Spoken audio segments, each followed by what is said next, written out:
Olá, muito boa noite. Você já está assistindo Consumidor em Pauta. E é claro, evidente que a senhora e o senhor já sabem, vocês nos assistem diariamente aqui na TVE, que esse é um programa de utilidade pública. A gente sempre traz assuntos aqui que são do maior interesse dos nossos telespectadores, porque esse é um programa de utilidade pública que vai ao ar de segunda a sexta-feira, logo depois do radar. Termina a boa música do radar e nós entramos no ar para falar de diversos assuntos. Hoje nós vamos tratar de um assunto extremamente importante. É que a partir de amanhã, logo em seguida, já estará à disposição de vocês o aplicativo para que todos nós possamos fazer aquela nossa declaração de imposto de renda. E depois de março, mas isso aí é um assunto que nós vamos tratar daqui a pouco, tá bom? Então eu vou pedir para vocês que vocês mandem as perguntas que vocês quiserem sobre qualquer assunto, sobre imposto de renda, que o nosso convidado de hoje vai responder para vocês, tenho certeza absoluta. E vocês podem mandar perguntas para o nosso e-mail, que é consumidorempauta@tve.com.br. Podem mandar perguntas também, podem telefonar para 3230 1530, ou então podem mandar um WhatsApp curto, né, assim com a pergunta, explicando o que vocês querem para 985-946-773. O prefixo é 51 e o telefone é 985-946-773. Já disse que hoje nós vamos tratar de um assunto extremamente importante, qual seja o nosso imposto de renda, que vai começar logo nós vamos ter que começar a entregar o imposto de renda. Eu tenho o prazer de receber hoje aqui, vejam vocês se ele sabe ou se ele não sabe alguma coisa. Mestre em economia, contador e empresário contábil, especialista em auditoria e perícia, especialista em controladoria e especialista em tributos estaduais. Evanir Aguiar dos Santos. Boa noite, tudo bem? Boa noite, tudo bem? Muito obrigado pela oportunidade de estarmos aqui mais uma vez, prestando esse serviço aí para a nossa comunidade e falando de um tema tão importante que gera tanta polêmica, né? Evanir me fez a gentileza de me trazer hoje essa revista aqui, a Fortus, e ela se torna ainda, para mim, particularmente, muito mais importante, porque a reportagem de capa da revista é sobre microcervejarias. Então, brincadeiras à parte, cerveja é uma coisa que eu gosto muito. Com esse calor, então está aqui à disposição de vocês a revista Fortus News. Muito obrigado pelo presente. O Evanir Aguiar dos Santos, que é dono de todos esses títulos que eu disse aqui, ele hoje vai nos tratar, vai informar sobre o início do período de entrega das declarações de imposto de renda. E ele deu uma olhada, ele participou, lendo, claro, né, uma entrevista do Supervisor Nacional do Imposto de Renda. E é sobre isso que eu gostaria que ele conversasse conosco nesse começo de programa. Muito bem, então neste dia de hoje, 19 de fevereiro, a Receita Federal divulgou, através lá do seu Supervisor Nacional do Programa do Imposto de Renda, o senhor Joaquim Adir, as mudanças, novidades, regras, não é, do Imposto de Renda 2020, ano base 2019. Nós temos aqui algumas mudanças, mas de antemão eu digo que aquilo que nós esperávamos, que seria uma atualização da tabela do Imposto de Renda, ajustes, não é, desses valores, esta não aconteceu. Não aconteceu. Não aconteceu.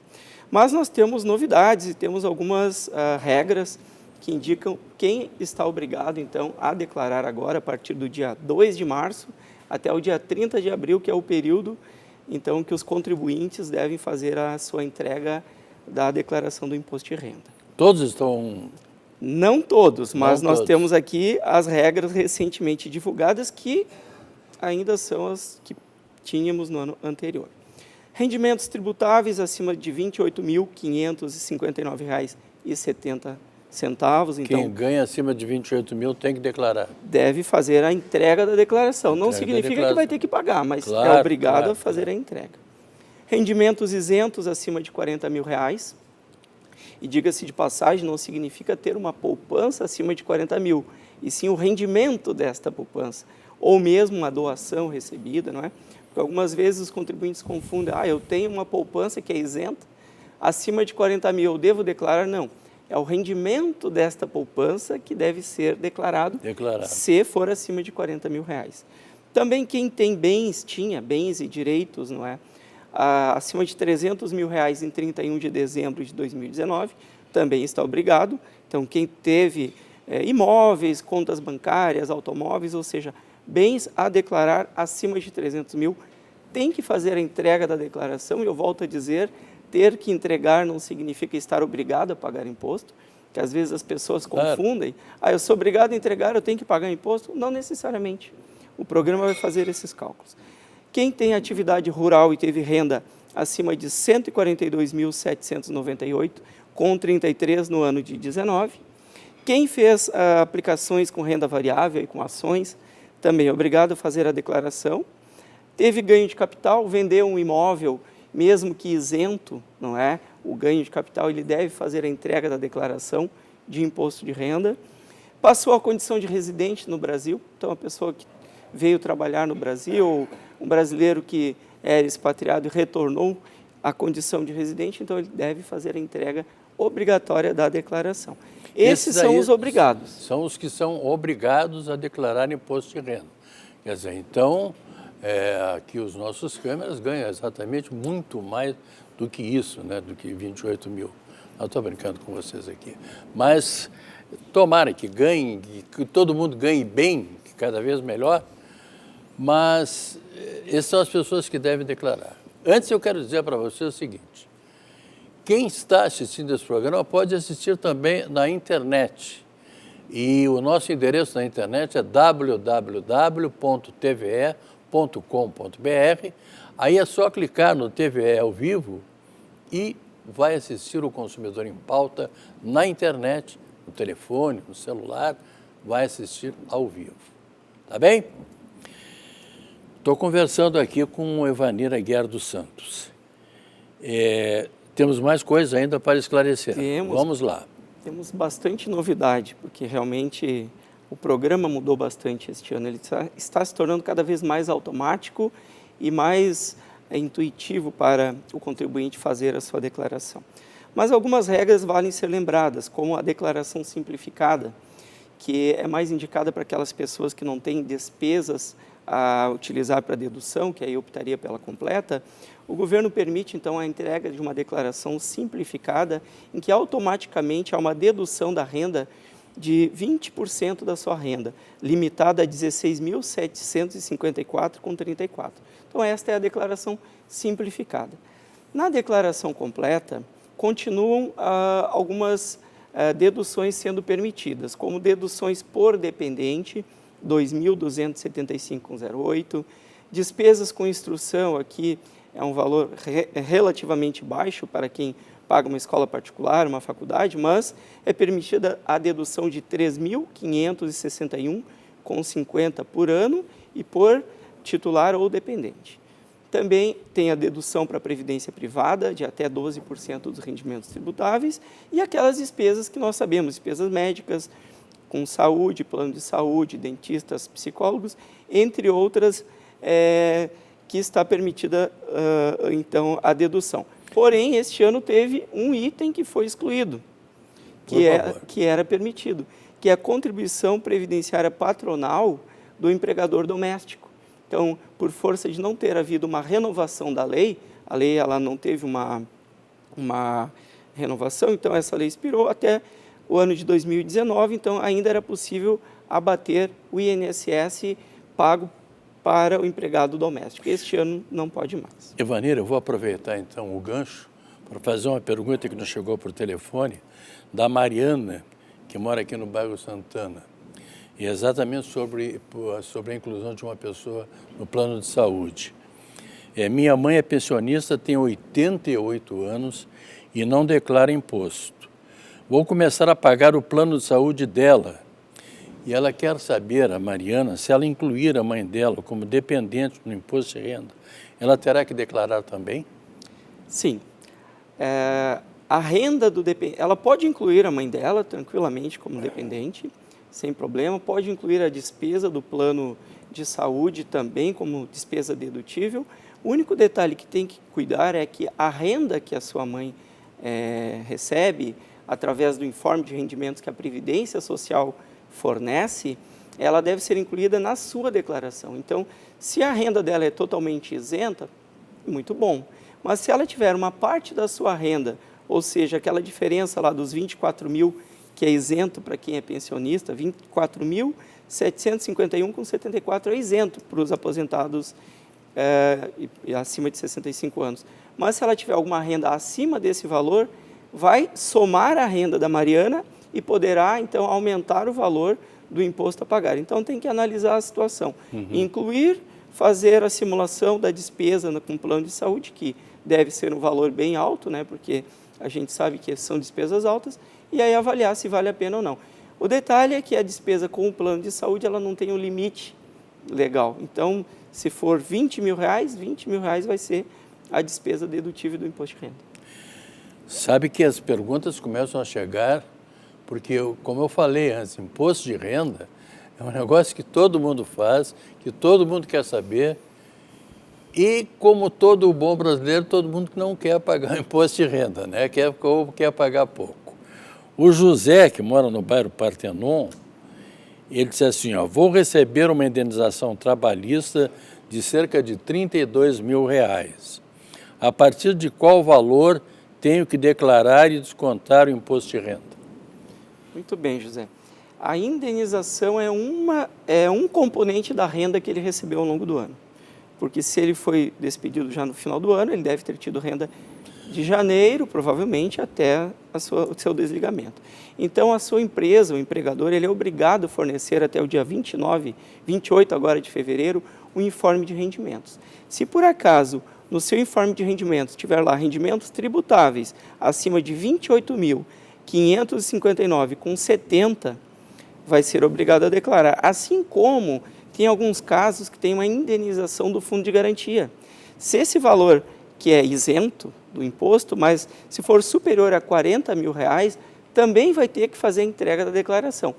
E se vai pagar imposto ou não, vai depender do quanto ficou retido pelo empregador e do tipo da declaração que vai fazer. Se for a simplificada, então tem um desconto de 20%.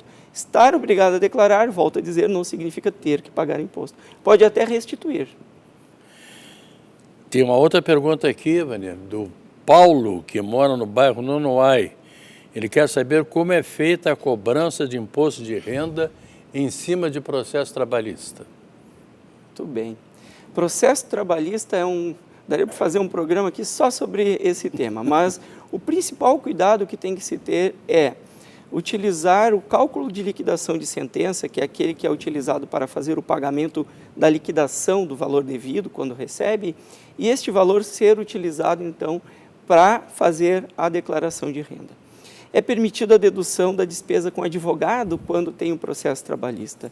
E esta despesa com advogado deve ser informada lá em despesas. Então, tem que ter certos cuidados, guardar toda a cópia desse processo, cópia do comprovante dos alvarás, quando é pago via alvará, porque essa documentação toda ela poderá ser apresentada para a Receita Federal futuramente se houver uma malha fina.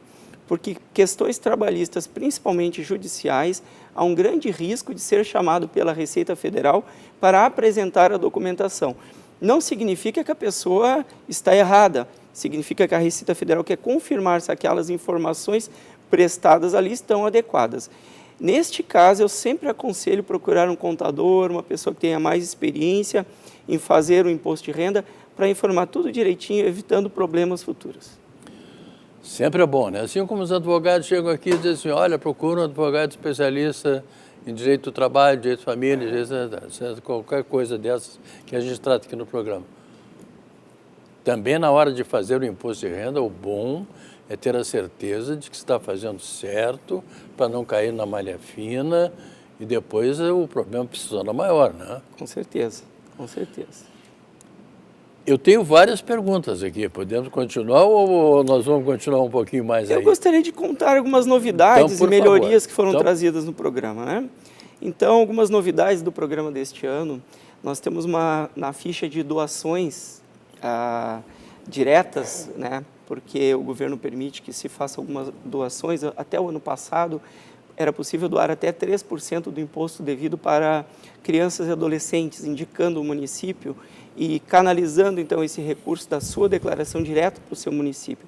A novidade deste ano é que, além das crianças e adolescentes, também há o Fundo do Idoso, e que é realmente uma grande novidade. Então, também é possível fazer a destinação na própria declaração de renda, 3% para o Fundo do Idoso e indicar o município. Então, isso foi realmente uma grande novidade, muito positiva.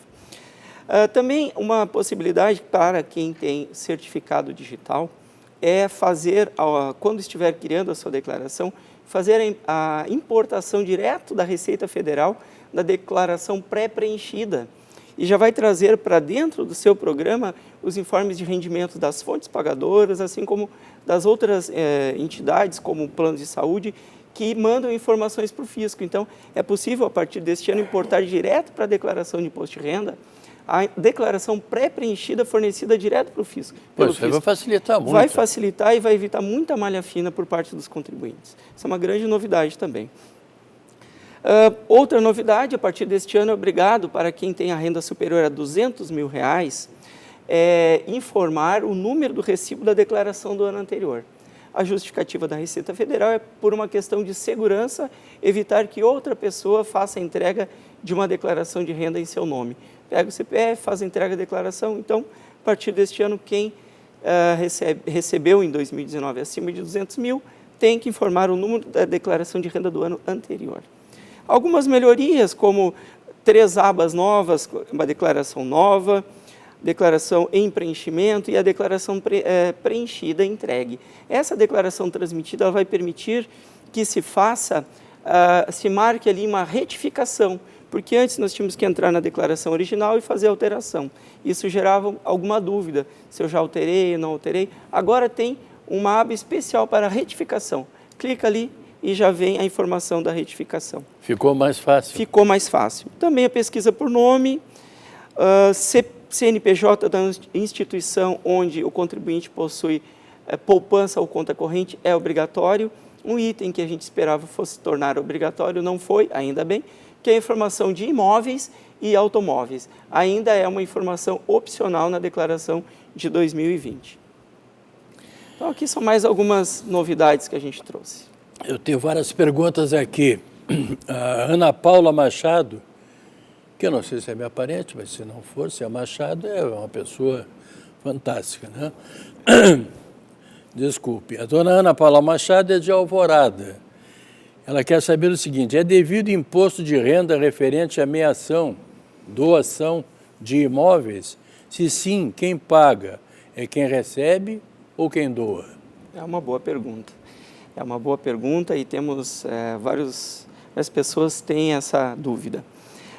As doações e as meações, nesse caso, elas são isentas de imposto de renda. Mas há uma obrigatoriedade de informar o nome e o CPF do doador. E o doador tem que informar lá na sua declaração que fez esta doação, informando o CPF de quem recebeu. Nós não temos o imposto de renda a pagar sobre essa doação ou meação, mas haverá um imposto que é chamado ITCD, o imposto estadual, não é, que também deve ser cuidado, e este imposto estadual ele é devido por quem doa. Então, pelo doador, é o CPF quem faz o pagamento do imposto estadual. Imposto de renda pessoa física não vai incidir sobre a doação. Espero que a dona Ana Paula tenha ficado bem entendido, né? Tenha entendido bem a resposta do doutor Evanir. Karen Wonder, aqui de Porto Alegre, quer saber como os MEIs, M-E-I-S, né? MEIs, devem declarar.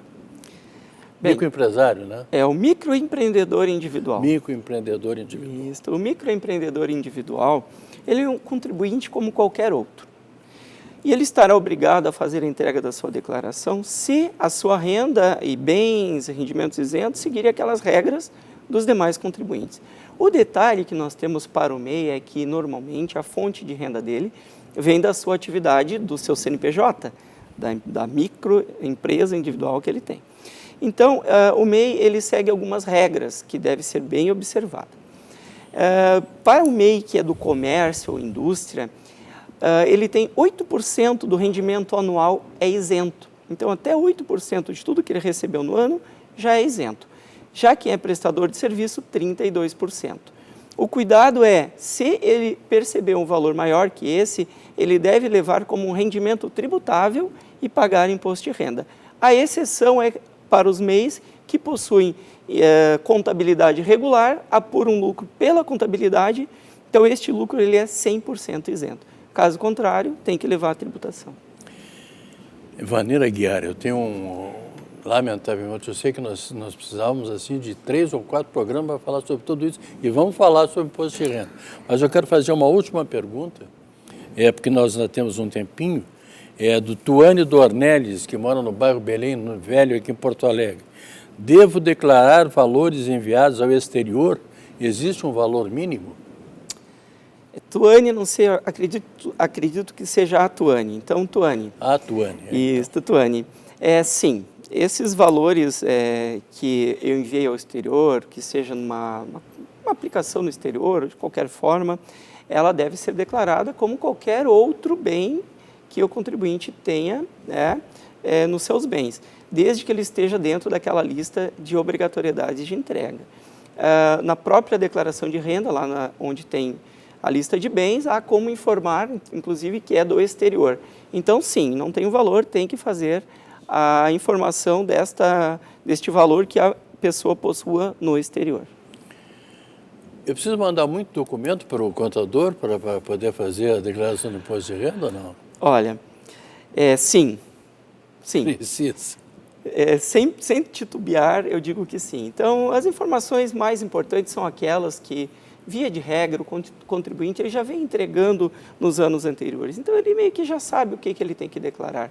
Os rendimentos de trabalho assalariado, rendimentos financeiros, se comprou ou vendeu algum bem, se mudou de endereço, informe de dependentes, despesas que vai utilizar na sua declaração, ou seja, todas as informações de receitas, rendas e despesas e bens que ele teve no ano de 2019. Nem todo mundo vai precisar pagar, mas todo mundo vai precisar declarar. Mas os que ganham esse valor aí. Exatamente. Nem todo mundo tem que pagar, mas a lista de obrigação a cada ano vai ficando maior. Por quê? Porque a inflação aumenta o salário, mas a tabela do imposto de renda continua a mesma. A gente está em torno de 100% da tabela defasada. Então, significa que mais pessoas que não deveriam estar declarando ou pagando imposto, estão pagando. Estão declarando e Exatamente. pagando. 100%. Vanira Aguiar dos Santos, mestre em economia, contador, empresário contábil, especialista em auditoria e perícia, especialista em controladoria, especialista em tributos estaduais. Muito obrigado pela sua participação aqui e com esses esclarecimentos que foram maravilhosos, mas poucos. Nós temos muito mais para explicar, né? Obrigado mais uma vez pela participação. Estamos à disposição e sabemos que temos até o final de abril para conversarmos mais ainda. Vamos vamos conversar bastante sobre isso. Lembrando a vocês que nesta quinta-feira, 6h30, eu estarei de volta aqui e vou tratar de direito de família. E comigo estará a doutora Solange Guinteiro. Esse programa será repetido às 7 horas da manhã desta quinta-feira. A todos vocês, muito obrigado, muito boa noite e até lá.